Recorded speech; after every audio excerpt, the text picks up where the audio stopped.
Orange is the new winning color wheel. We're headed to Eugene for College Game Day, and who we're looking forward to sitting down and talking with, and a purple hue, purple haze, as it were, for a Big 12 showdown. Lots of great games coming this weekend. This is the College Game Day Podcast for Wednesday, October 19th. Rece Davis and Pete Thamel here. But Pete, before we dive into turning the page and looking ahead just to Saturday, I want to turn the page a little bit and look ahead to what's happening in just under 2 weeks and the first revealing of the college football playoff rankings. Now, I know what you're thinking. Way too early to talk about this, and it is for this season. Where I want to go is expansion, and a major problem I see with the idea of expansion as constituted right now. When the playoff goes to 12 teams, you're going to have 6 automatic bids, meaning the 6 highest ranked conference champions will be in the field.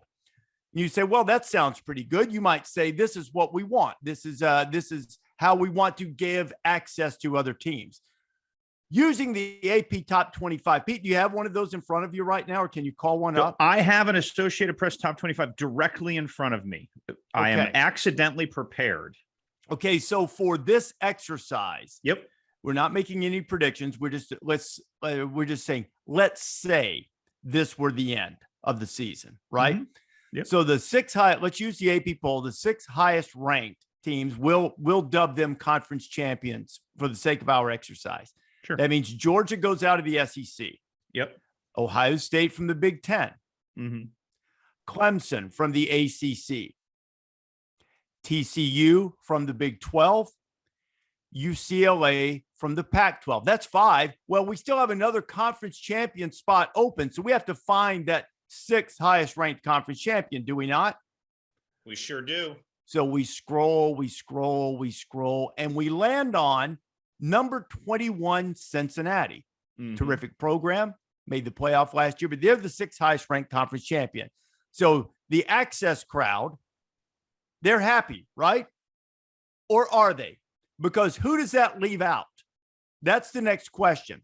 Okay, so now with the 6, you have 6 at-large bids. So we'll use the poll in the same way. So Tennessee gets an at-large bid. Michigan gets an at-large bid. Alabama gets an at-large bid. Ole Miss gets one. That's 4. Oregon gets an at-large bid. And Oklahoma State gets an at-large bid. Your field is full. Who's left out? Number 12, USC. Is that what we want? I mean, some years this is going to be fine. Some years you're going to have a team like Cincinnati last year. You're going to have a Coastal Carolina, whoever it might be, a team that, you are okay with. But there are a couple of problems with this, Pete. One of them is that by the end of even this year, and we won't use this formula this year, but it's instructive. Yes. The 6th highest ranked conference champion might well not be ranked at all by the end of this year. That's one thing. And the other thing is that Cincinnati is headed to one of the other conferences next year. Sure. I think this is a major flaw. It's going to rear its ugly head when you least expect it, and people are going to be mad. And they can see it coming right now. And what they need to do is establish a threshold. I think it should be in the top 12, but if it's not, that's fine. Even top 15, top 20, somewhere, there has to be a line of demarcation to make sure that all of the 6 highest ranked conference champions are worthy. Do you agree or not? So, Rece, I agree. I am generally a fan of thresholds, but with the way that the new paradigms that we're going to be in with Houston, BYU, and Cincinnati leaving the group of 5, is it fair to put now? Should there be a threshold? Yes. Is it fair to say top 12? Probably not. Right? Like probably not. Especially because the Power 5 is going to stop playing in the group of 5 pretty soon. Once you game this out, a few more years, just as conference schedules bloat and such, there's going to be less opportunity for those smaller schools to go and get a scalp from one of the bigger ones. So while I certainly don't think like some Bandit Conference USA champion ranked 29th should, some hypothetical Kennesaw in 2034 should make the playoff. I also think there has to be an element of fairness that it's not too top heavy. So I agree with you in theory. I think it's an interesting exercise. I do think as we enter conference season, some of the bloat of, all these teams are going to play each other and lose, right? Like, Ole Miss is going to play Alabama, et cetera. Like two Pac-12 teams should make the playoff this year if they sort of keep their strength. Now, when UCLA plays USC, that's probably an elimination game, right? And, depending on what happens this weekend. So I don't think there's going to be I think every 12th ranked team would actually be a pretty interesting exercise to go back and look at the past 10 years and see who those teams are. I don't think they'll be as deserving maybe as this USC team is right now that has just lost one game and slipped down. But I do think there is a flaw. You have perceived a flaw, and it's how do you think the needle should be threaded? But I'm also, I don't know if I'm in the access crowd, but I'm in the business of fairness and opportunity, right? I don't want half the sport to just be off frozen in a nuclear winter. I want that half the sport. I want 60 teams to have a carrot to sprint for. I don't want in the NIL era to say, oh, you can't go star at Boise anymore. You got to go to Oregon State because they don't have a chance. I just feel like this playoff was constructed to keep 1 to 130 vibrant. And I'm a fan of keeping 1 to 130 vibrant, just like I'm generally a fan. Again, you and I talk about this all the time. We can't root, right? But I root for like healthy conferences. I root from Miami to Los Angeles, from Seattle to Boston. I want everything healthy and vibrant because that's better. Like, it's a national sport. It needs to stay a national sport. And I do think that though the other leagues, as they're being reconstructed and sort of twisted through turnstiles and realignment, need to have a viable, attainable carrot. You can't say, I don't think 12 is fair. That's my instinct from hearing your take. Well, I'm sort of I do think that I think fairness is what you earn. Sure. And it's easier to navigate your way through some of these other conferences than it is the major ones. That's always been true. Which conference is the most difficult to navigate changes over periods of time. For a while in the early 2000s, it was the Big Ten. For a long time, it's been the SEC, but it's never been the Sun Belt. And so I don't like giving.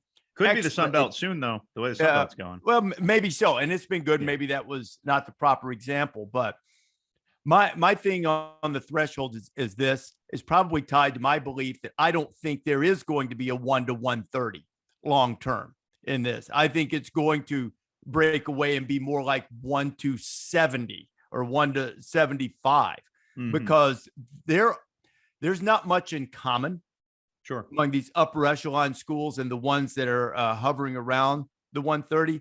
I love it as much as anybody when, the Sun Belt school, when Appalachian State goes to Kyle Field and wins. That's awesome. I mean, we all love that because, unless you're an A&M fan, obviously, and again, not rooting for it.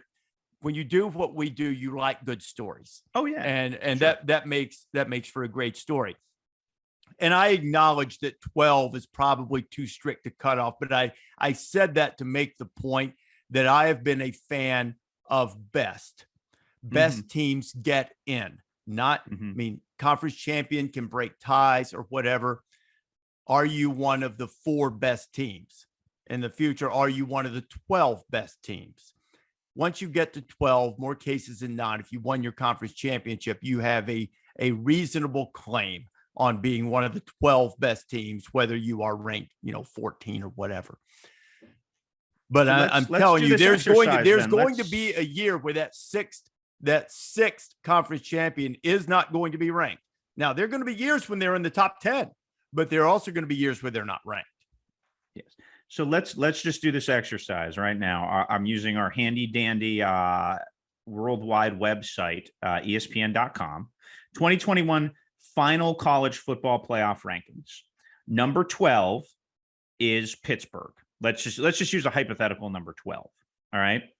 And then Cincinnati would have got in last year, so that might not be a bad example. But if it's somebody's ranked 20, I don't know if I feel bad for a Pitt team that lost to Western Michigan, right? Like, I'm a fan of earned. They didn't earn it. All right. Like, so we'll just, again, it's going to be, I think there's going to be some wild variance here.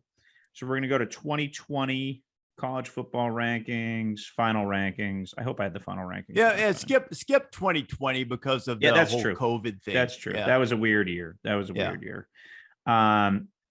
2019. You know this would delight most of the college football crowd because it looks like, I think Alabama's 12th. So if you assume it's always 12th, Alabama would have been the team that got left out.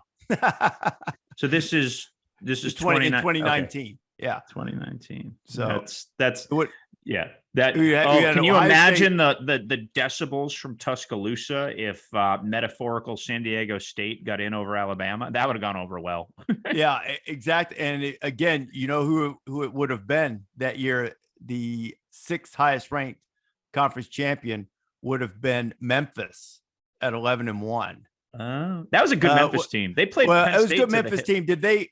I'm blanking. Did they won the conference championship that year too? Didn't they? They were the highest ranked, so I'm sure they did. Yeah, yes. They beat Cincinnati. They beat them back-to-back weeks. They went and played Penn State, I think, in the Cotton Bowl. Yeah, and did not win, but they acquitted themselves in that game. Right. They didn't lose 42-3. That was Mike Norvell's swan song. They may not have had Norvell in that bowl game. He may have been gone. They didn't. No, I think he left. I'm pretty sure that was Ryan Silverfield's debut. So yeah.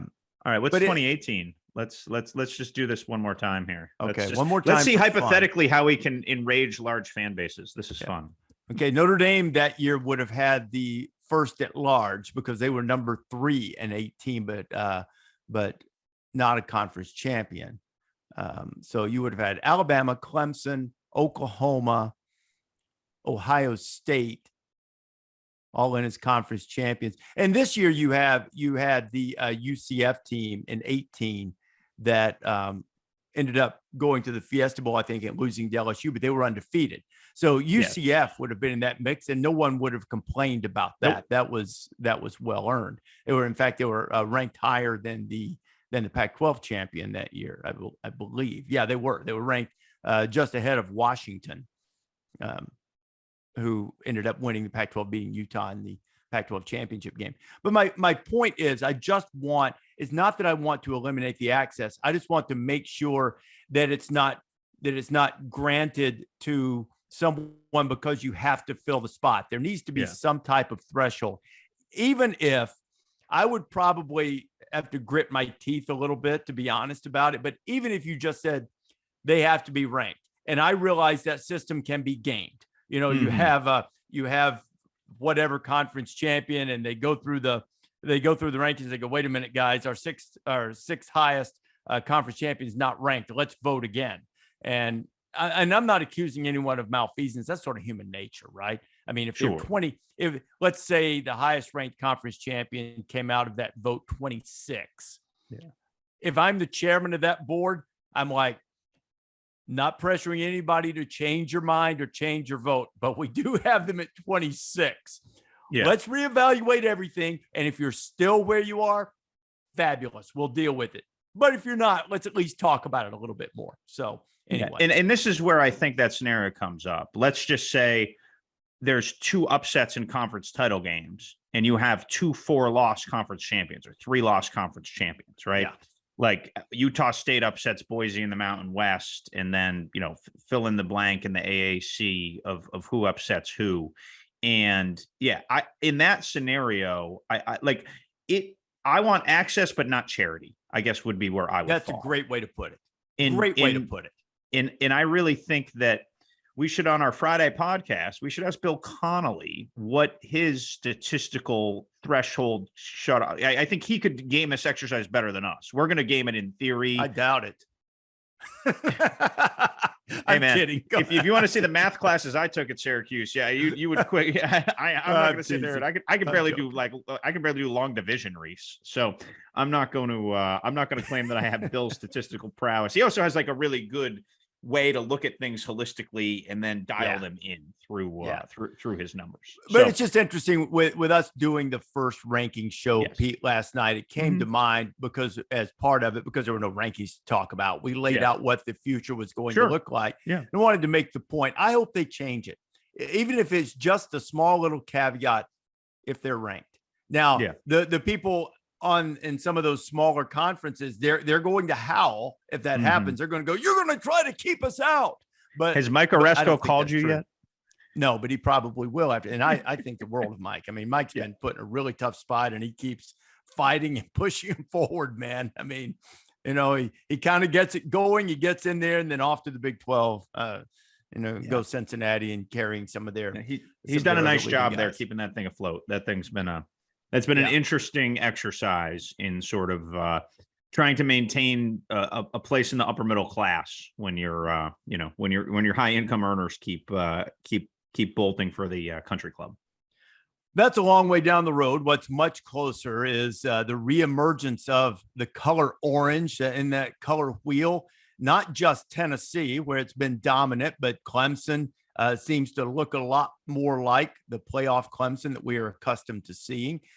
Syracuse is undefeated. They come in and visit, and at least on a couple of occasions during Clemson's dominant runs, Syracuse has beaten them. They've scared them. They scared them another time, as I recall, too, that didn't win. They've also been blown out from time to time. They beat them on a Friday night with Kelly Bryant. And that was a playoff team that ended up going to the playoff number 1 that Clemson team did. And I don't think Syracuse won another game after that. Yes. It was a weird quirk of a game with a backup, and Clemson laid an egg, and then they had them dead to rights in Chase Clemson. Bryce. I believe the next year, Chase Bryce came in and converted that fourth down that that you very wisely brought up when we were at App State, and that was what's interesting, if we're going to dive into that matchup right now, Rece, is that early in Dino Babers' time at Syracuse, he ran an offense that was viewed as an antidote to Clemson. Now, the cynics would say they went so fast that Clemson couldn't steal their signs, because that has been an operation that has been talked about very openly in the ACC for a long period of time.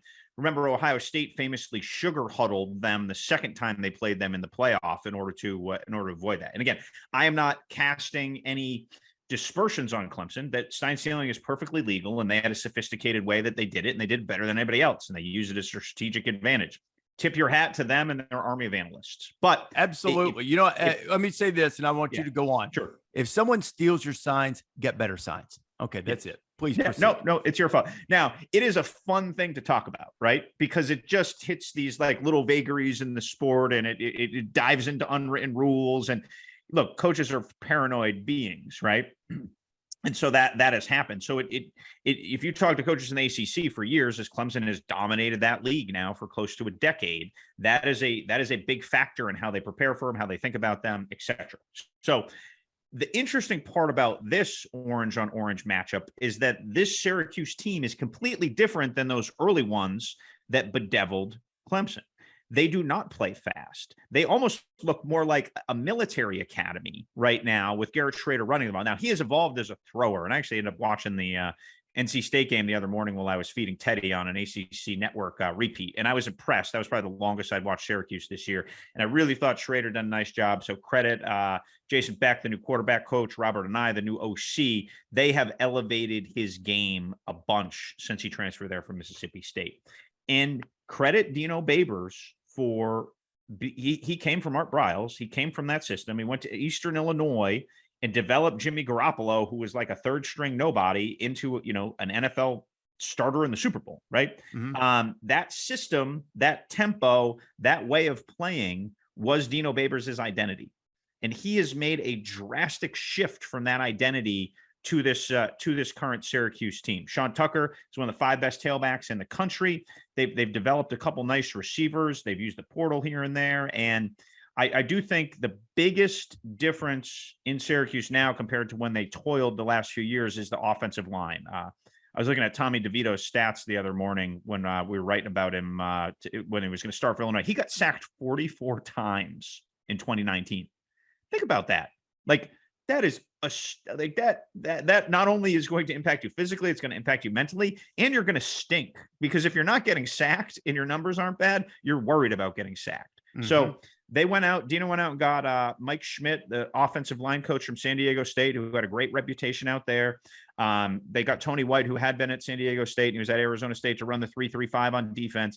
And he has basically identified weaknesses in the program and hired very well to fix them. And some of that included negating his own voice and say and identity in the program. And you don't see a lot of coaches recognize their own weaknesses and alter them. So that's a big credit to Babers. Now, that said, does that hurt them that they don't do what they used to do in order to beat Clemson? It will be interesting to see that unfold. They won't be able to run on them much. Now, Tucker might pop some runs and Schrader's dangerous, but Clemson's got a great run defense. But the one thing I wonder about is with this 3-3-5 that has historically vexed some quarterbacks, made them impatient at different times. What impact have you talked to anybody this week in terms of the coaching matchup here? The impact that it might have on DJ Uiagalelei's perceived improvement and development? I think it's a huge test for him, Rece. So if I had to do a top 3 for the Broyles Award right now, I would put Alex Golesh from Tennessee very high on the list. The OC and play caller at Tennessee undoubtedly has been one of the stars of this season. I would put Andy Kotelnicki. I haven't forgot about Kansas, and he was doing good stuff with Jason Bean too. And then I would put Tony White there, right in the thick of it with the 3-3-5. Syracuse is in the top 10 in defense right now in the country.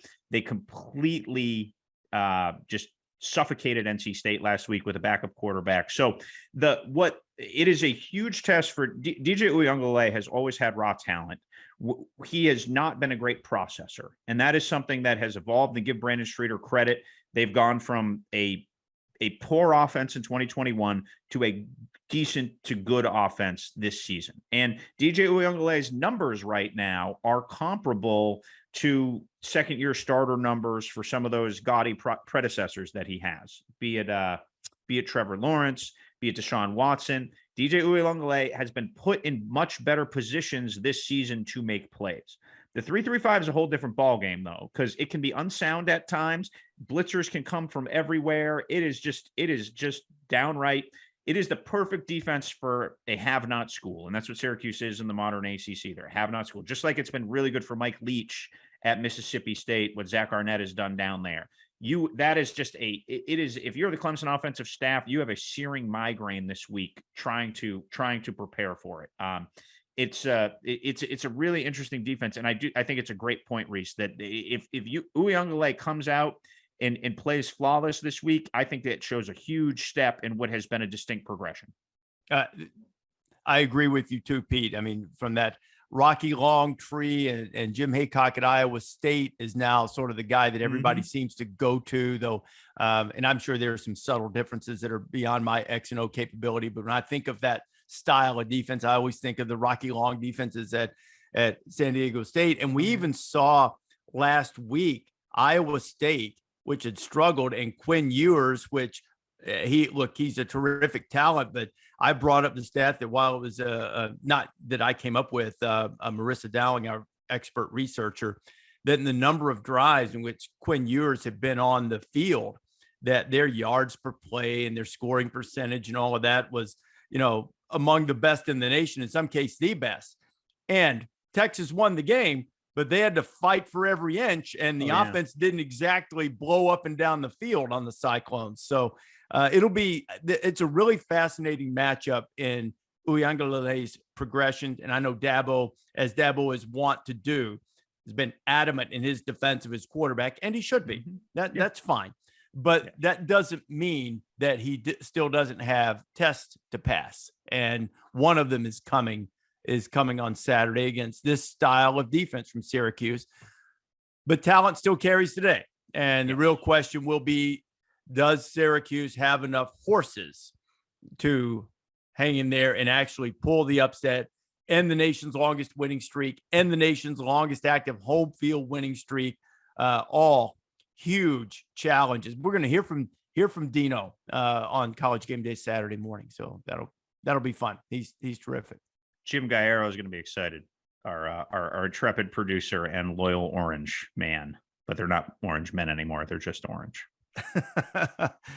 Orange. That reminds me, Clemson at Boston College. We were there for College Game Day a few years ago. And you being a guy who lives in Boston, we went to, the restaurant in the North End, Limoncello? Oh, yeah. Steve Adazio's favorite old haunt. Oh, man, that place is fabulous. North End of Boston, greater than Little Italy as a whole in New York City. But nothing quite matches Campagnola on the Upper East Side of New York City in terms of Italian restaurants. I digress. But Susan, our server that evening at Limoncello, was talking about all of the Clemson people who would come in, and she said, "Orange, they're all wearing orange." Like that. I'm not. You should do it in a good Boston accent for us, but it was. Can you give me that? Wicked Pissa, they're wearing orange.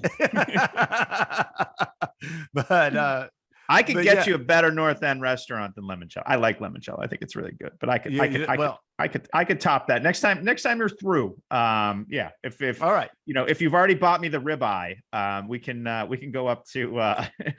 We're gonna look at that Friday, and man, I'm gonna tell you, it's a good thing that our record in making picks doesn't determine whether we are allowed to continue to do so, because all three of us, including Mr. Math, tragic. I mean, I don't know if we're over analyzing or getting bad luck. We're getting some bad luck, but I picked Tennessee too. I was like, man, I only got one other one right than Tennessee. I know that you were 2-7. You and I were both 2-7. Yeah. I was also. I demand a recount. Stop the steal, Taylor.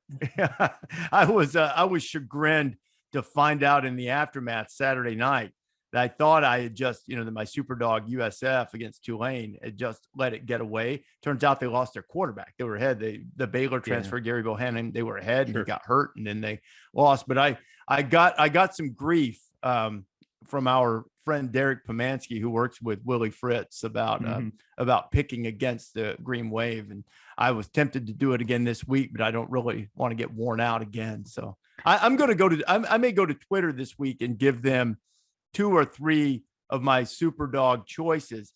And I don't know if I'll let them choose just yet. One more loss, and I'm going to let them choose it. But I may tell them to try to persuade me which of the 3 I should take. So anyway, hey, good for the Green Wave, by the way. It made me smile that they would be in a new era once realignment has settled. They would actually be the lead team to make the college football playoff. When you consider the battleship that Willie Fritz has turned around at Tulane to get a generations historic losing program to be a consistent bowl team every year except last year, basically. I'm just really happy for that program to have a little spark. Tough market, tough place to play, tough with the academics. A vibrant Tulane is good for everybody. So they got their hands vibrant. Yeah. Got their hands full Saturday with Memphis. Nope. Memphis plays wild games. That's the one thing you can count on with Memphis. I assume that where we're going in Eugene will be wild also. I've right now, it looks as if I'm going to have an opportunity on Thursday afternoon if flights are on schedule and all of that. Really looking forward to visiting with Bo Nix. Now on the show Saturday, we're going to do something with DTR, but I'm going to have a chance, assuming everything's on time and it can fit in Bo's schedule, that we'll get a chance to talk, because I'm fascinated by his decision to go to Oregon. How I'm fascinated by how it's working out, which is swimmingly at this point, and the type of progress he feels like he made. And I think just from a human side, I'm interested in the difference in emotions, playing one place, a place where you grew up dreaming of playing, and then going to all the way across the continent and playing for someone else for 1 year. I mean, that's an interesting thing, to me anyway. Yeah. I'm excited you're getting to do that, because I don't know if we've really heard the full Bo Nix, just emotional recounting of his journey. So I'm not sure we're going to, I'm not sure you're going to get it now either. I'm not sure you'll talk about it much, we'll find out. Yeah. Well, that's up to you, Rece. Come on. You need some of it's up to him. I mean, I can ask the questions. The question he answers them how he chooses. Right. Channel your inner Barbara Walters or Tom Rinaldi. Get him crying. Let's go. Okay, Tom Rinaldi, I'll buy. we had have you ever worked with the great John Sawatsky? I know of him, but I have not worked with him. For people who aren't familiar, John Sawatsky is an interviewing guru. He's brilliant. He will transform the way you attempt to conduct your interviews. The other thing that will happen is after you spend some time with John, is that you will never again enjoy most television interviews. You'll be sitting there picking them apart and screaming at them. And some of the most, and I'm not going to call any names to put John in a bad spot, but some of the people that are deemed the most prolific interviewers or the best interviewers, the hardest hitting, most incisive interviewers, Sawatsky will tell you they're awful. And when you apply the principles and listen to the answers they get, listen to the approach, he's right. They are. And the other thing he does too is when you conduct one and you screw up, with a question or a follow-up or it immediately, and it's infuriating. But there are a lot of layers on a macro and micro level of doing the interviewing, but basically the fundamental tenet of the question is open, neutral, lean, meaning open-ended question. It's neutral, does not assign value, and the question is short and concise. And there are people within. I've had a lot of conversations with people in our building who disagree with some of the philosophy because they feel like it is not as conversational. But there are countless examples of there was one. Now I'll tell the story as quickly as I can. John uses it in his seminar. It's a man in Canada who was at a flooded out bridge, and he was attacked by a beaver. And he goes on to this morning radio show, and the host interviews him. And basically, after setting the stage and asking him a question, the majority of the questions were things like, and what happened next? Then what did you do? What did you think about that? And well, how did you respond? How did you get the beaver off your leg? All of that kind of thing. And the guy, then the subject, to your point about me asking the right questions, the subject of the interview tells a fascinating story about being attacked by a beaver in a washed out bridge. Then he plays another clip of the same subject being interviewed by someone else, and the guy tries to tell the story for him and ask him a bunch of long questions, and you get a bunch of, yeah, he ripped my pants. And it wasn't fascinating at all. And, so it's, if you have to, those shorter questions allow them to tell the story in most cases, but you can also get shot down pretty easily. So, all right. Well, there's going to be some judgy eyes on your Bo Nix interview on Saturday. So make sure you channel your inner Swatsky. I've only got a minute and a half. Hey, I don't want excuses. I want results. All right. Don't tell me about the horse being blind. Just load the wagon, right? I do think this is interesting. There is a great passion in Oregon. It's one of my favorite places to see a game. I think I've said that on here before. Like, I just really like that built-in environment. The noise kind of hovers, and it's just very, it's very different. There's also a unique passion at Auburn, right? Auburn is a passion play. For all its strengths and weaknesses, there's plenty of passion at Auburn, right? Mm-hmm. So I would just be really curious how he feels that differently. I agree with you. I am excited you're going to do that. It's going to be incorporated in the show on Saturday, because I just think there's just so much different about Eugene, Oregon, and Auburn, Alabama.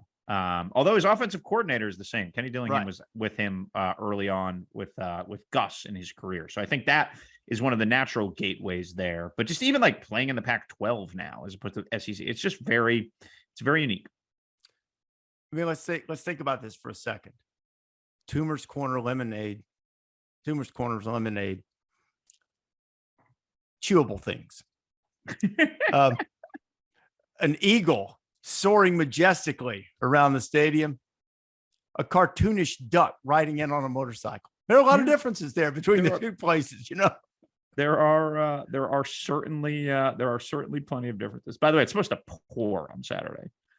Oh, really? Oh, yeah. And they're having a toga party. Yes, I was going to ask you about that. Do you have a toga fitting after your Bo Nix interview on togas on High Street in Eugene? If I were to wear a toga, it would definitely be tailored for sure, with a place for a pocket square. A toga with a pocket square would actually be perfect. Who do you think is least likely to don a toga on our set? Me? You? Yeah. Are you? I'm not on the set, but I would No, say but you that can't. No, you're part of the team. So you would not wear a toga. I think if I was like giving like updates on someone's concussion and I was wearing a toga in a rainstorm, it would not be like very, very, very fitting. Obviously, McAfee is the most likely. Pollock would have no problem. Coach would definitely do it.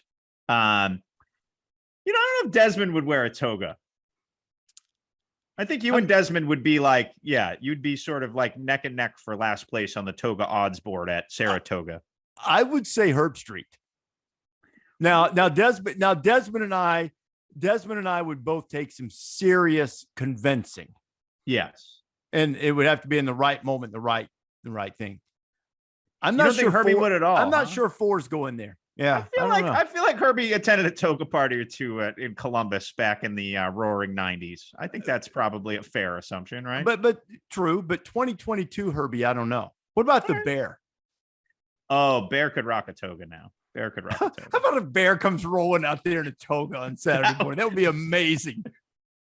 That would be a walk-off. We could cancel the show. If I can get Bear to roll out there in a toga, that's the whole scene set. Motorcycle, duck, Bear walking out in a toga to an adoring throng of people. That would be amazing. It would really be. That would be something else. There has to be some toga maker in Eugene right now who's ready to. Where do you even get a toga?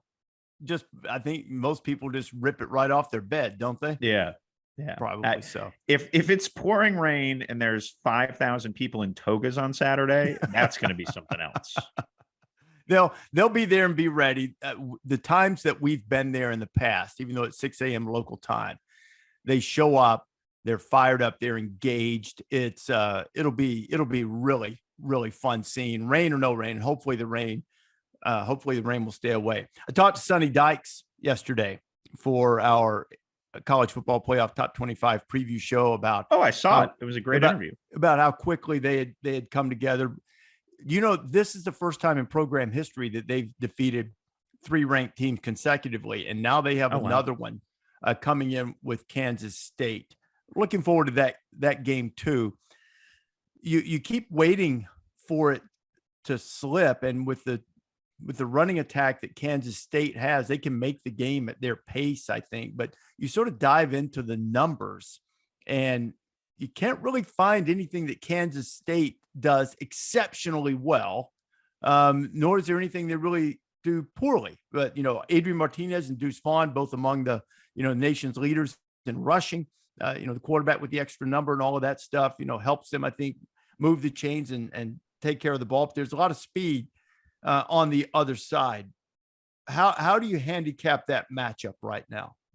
It's really interesting because to me, Kansas State right now is showing that like Chris Klieman just knows how to win football games, which is obviously something that he showed at North Dakota State in spades. He recruited Trey Lance there. Like he knows how to recruit, he knows how to develop. And you are now feeling like this is his program. This isn't like 50-50. This isn't the takeover. Like he has taken full hold there and they are just kind of figuring it out. They made the switch at OC. Colin Klein is now the play caller. Martinez has been the perfect fit to run sort of a Colin Klein 2.0 type offense. They are, and again, they play a style where they will be susceptible to a hiccup against Tulane, right? Because they're not going to win 42-3. Although they did dump truck Missouri, so I shouldn't, I shouldn't say that, but they are not going to like let it rip and be open up 28-0 in the first quarter, like Ole Miss could be, or like Chip's old Oregon teams could be. They're going to be sound. And I really think from talking to people there this offseason and this season, that they're winning with culture. They're engaged and they're going to find different ways to win. They have been, as they've grown under Kleiman there, they have grown susceptible to taking very good, flashy teams and dragging them into a mud pit. Mm-hmm. Sometimes they come out of the mud pit with a win. Sometimes the other team escapes and brushes off their clothes and moves on. But I think this is going to be a mud pit game for TCU because of the physicality of K-State's defensive line, because of the way they're going to be forced to stop the dual run threat, like you said, of Deuce and Adrian. And I think it's going to be a heck of a fun game in Fort Worth this weekend, and it would not surprise me at all if K-State kept TCU down in the mud. Will we see that game twice? Well, I mean, you know what? There's a long way to go because you play everybody in the Big 12, but they're the only two undefeated teams in conference play. Two teams right behind them, Texas and Oklahoma State, play this weekend. Oklahoma State has already lost the tiebreaker to TCU, at least in terms of head-to-head, if it were to come to that at the end of the season. Maybe the advantage Texas would have is that they still have the opportunity to play both or play all three, including Oklahoma State. But if Oklahoma State wins, then Texas is in a bunch of trouble because they're 2 games behind whoever wins the TCU Kansas State game, and they really can't lose again. So you're seeing some shape in the Big 12 race, almost to the point to where I still think Texas is probably going to get there. And I feel like whoever wins in Stillwater Saturday is going to have a really good chance to get there, but it's not going to be crazy to see. And nobody would have predicted this in the preseason. TCU and Kansas State, they could play twice. They could play again. I feel like the Big 12's tiebreakers always become like a searing focus. And couldn't we have like 5 2-loss teams or something? Sure. Always. And I love the Big 12, like chaos, but it finds chaos, right? Like it just seems to find that as a league. And I think we've said all along, there's no dominant team in that league. You liked K-State early, but you wouldn't let yourself like them. Do you let yourself like them more now? Yes. I like them more, but I think seeing how explosive everybody else is around them still worries me. But I did like them in the preseason, and I still do. I haven't settled on which side I'm going to land on between those two Saturday, between TCU and Kansas State. And to be honest, I'm leaning toward taking Oklahoma State in the points against Texas because they're going to be a little bit desperate at home. But really entertaining conference in the Big 12. And, you're going to have Texas and Oklahoma sticking around for a couple more years, and you have the additions coming next year, and they're going without divisions, which, when we talked about the playoff earlier, everybody eventually is going to have to go without divisions to safeguard against some of those. But you're also going to have years like you're talking about. If everybody in the Big 12 this year winds up with 2 losses, and, maybe some year you're going to wind up with one team with 1 loss, and maybe everybody else has 3. And then that team with 3 wins a conference championship game. Those are some of the things we're talking about with the automatic bids and the thresholds at the beginning. But it also makes for highly entertaining, wild and unpredictable games in the regular season. And we've seen that week in and week out in the Big 12. It's been as much fun as any league in the country. How big do you think the playoff would have to get to water down the regular season? Because I don't think 12 does that at all. I think it juices it. Oh, you do? Well, it depends on your definition, Pete, because I know what you're saying, and I think it's time to pay this price. But it's already going to water down. We're losing something that has been a part of college football since we started crowning national champions, and that's the be-all, end-all regular season game, particularly November varieties. As I've said many times, it appears to be time to pay that price, but we shouldn't pretend that it is worthless and meaningless and that this will automatically be better.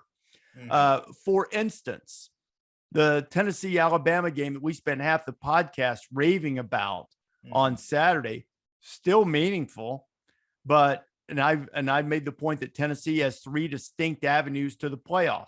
Alabama was reduced to 1.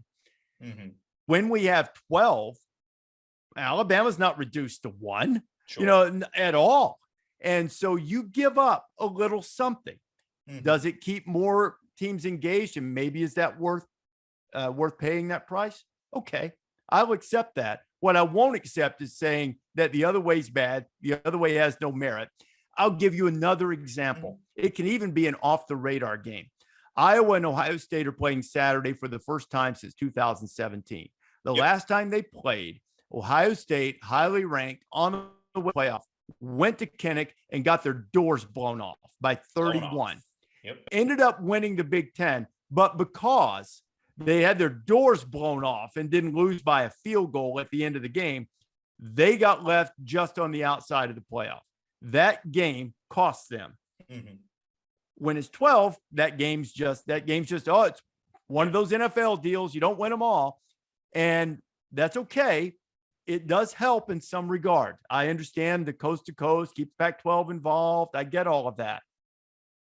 But you lose something, and we're going to lose something.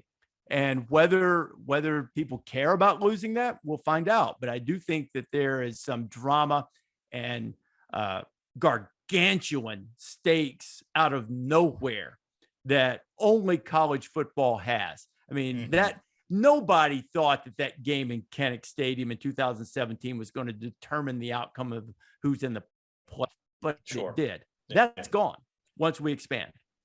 Do you think we get people resting players in the conference title game? Man, I hope not. I hope not too. Yeah. Here's the thing. You know, we're in this game time decision world now, right? On game. Yeah. Oh, it's going to be a game time decision. Well, if he's going to be a game time decision, you ain't playing him if what you're going to ultimately be judged on comes after that. Just, you know, again, I'm not saying that everybody's going to like play their twos and treat it like the spring game, but I do think, you know, you've got, you know, what's interesting to me about the new playoff is the gauntlet these teams are going to go through. So say you're an SEC team, you play your late November Furman game, right? And then you go one huge rivalry game at the end of the year. So let's just say it's Auburn, Alabama. And then you play the SEC title game. And say you lose that, and then you play first round game at home against a really good team. Like you play K-State, right? Like in a 5 versus, I guess it'd be 5 versus 12, right? 5 versus 12 game. You play a team like K-State, or you're 6 and you play a good team, right? Yeah. Yeah. And then you go and you still have 3 games left, right? Is it 3 games? Yeah. You got to, because if you're in that first round, you have to win 1 to get to 8, win 1 to get to 4, win 1 to get to 2, and then when it would, it'd be 3 more after that. It's 12, but you don't, you're playing it like it's a 16-team bracket, if that makes sense. So like that's a lot of, you know, pounding of football after you've kind of set your body up starting in August for, you know, a pretty good gauntlet. So anyway, it's going to be interesting. Look, I mean, think about the Alabama receivers who got hurt in the postseason last year. It just, again, there's a toll and a cost to everything. Like you said before, with that, you know, gigantic November all stakes showdown having less all stakes. And it's where we are now. And does getting a big bucket of NIL money make that risk more worthwhile if you're putting your body, you know, on the line? I do think that like any NFL, it's going to be interesting to see highly ranked NFL guys who aren't in the playoff if the percentage of participation in bowls continues to dwindle. Yeah, that probably will. I think that's going to continue to do so. What I would like to see, we're in the middle of the week, I probably should stay on the present, but one quick thing about the bowls, I would like to see them treated as what they were when they were invented, and that's exhibition games. They were designed to promote tourism and be an exhibition football game. So play your freshmen, play your early enrollees, play guys who are redshirts. Don't count about that. Treat it like, you know, I know it aggravated the fire out of Oklahoma, but treat it the way Dan Mullen treated the Cotton Bowl against Oklahoma when he was at Florida a few years ago. Just play guys, see what you got. And because there's nothing for these bowls are still entertaining as football. I want to watch them. I like watching college football, but they have no bearing on the championship race. And maybe it even changes the perception of the way your season's evaluated if the bowl is an exhibition as opposed to being viewed as some type of validation or invalidation of your season, because you never know how you're going to be motivated. I've heard stories from coaches, and I know you have too, about players over the years back in the pre-NIL days, finding out that the team they were playing allowed their players to travel on their own to the bowl site. So they found a way to get more money for the players and do so above board within the rules. And the team that took the charter didn't have the same spending money at the bowl site. And so they're all ticked off about it. And, so things like that have always been in play in terms of finding motivation in bowl games. So why not just make them exhibitions and let anybody play your backup quarterback, the guys that are going to the NFL, they're probably not going to play. And it's almost like a preview of next year, especially once we go into this world of having 12 teams and first round games and then rounds of 8 and all of that. Yeah. If you're the SEC team that finishes 16th and you've got, the typical half dozen NFL guys, boy, that's going to be hard to kind of get them on board to go. And it is hard already. Let's be honest. Right. But can't you can get the guys who are coming back next year who want to replace them on board. Oh, right? Yeah. No, there's no question. If you're a redshirt sophomore who's, only moonlighted on the field, that's a huge opportunity for you. So yes, I am pro bowl, right? Like I like football. I'm going to, on Wednesday night, I'm going to watch App State against Georgia State, and I will probably, to the chagrin of my wife, watch every snap, right? Like I like football. So I'm going to always err on the side of watching more football. And so I'm certainly never going to complain about bowls. Bowls are profitable. Bowls are vibrant. Players like playing in them. They're not going to go away. They just may change a little bit of how they look, and that's fine. Yeah, I mean, the playoff is changing the way it's like. I think scheduling is going to change. You brought up a great point earlier about some of the power conference teams. They're not going to play as many of those games because there are more opportunities for at-large bids. You're not going to be devastated if you play Ohio State and you lose. That's not going to be devastating to your season. Disappointing in the moment, but you'll still have a lot to play for and still opportunity to get in the playoff as a 2 or 3 loss team.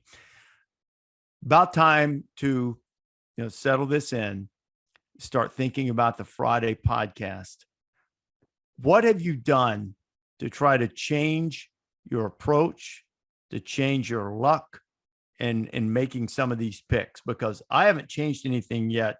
I'm stubbornly sticking to the process, and it's not working right now. I might need to make some personnel changes or something. Yeah, so I've gone mostly on gut, right? I'm obviously looking at these games. I'm talking to coaches. I'm gleaning information, but what I don't want to do is be so bad at my picks that I stop going after news and stop researching stories and just start calling coaches about the matchup for my own standing in my own race for the ribeye, which I'm almost conceding I'm going to be buying for someone, probably Bill. Yeah, we're going to have Bill come up to the Football Foundation event. And I don't know how far ahead he is. I'm not going to give up because I'm due, right? I'm really, really due. So I feel a heater coming on. I just want to make things close. So, yeah, I mean, look, it's not ridiculous. If you have a good week and Bill has a bad one, you're back on top. I mean, he's 7 games under 500, So yeah, we've been gross. There's no other way to say it. We've been gross. One of my friends texted me last week or this week. He said, we need Yahoo Pete back picking. Last year I had 60% of my games. And this year, it all evens out. That's why I don't gamble. Just buy more Apple stock. Well, that's why the great Kenny Mayne line from years gone by. That's why gambling's wrong, from a guy who absolutely loved gambling, by the way. So anyway, well, we're going to make some picks on Friday. Solid schedule of games. It's not necessarily filled with the blockbusters from a week ago, but several games matching ranked opponents, some that could provide surprises. And Pete and Bill and I will be along to make those picks on the Friday edition of the College Game Day podcast.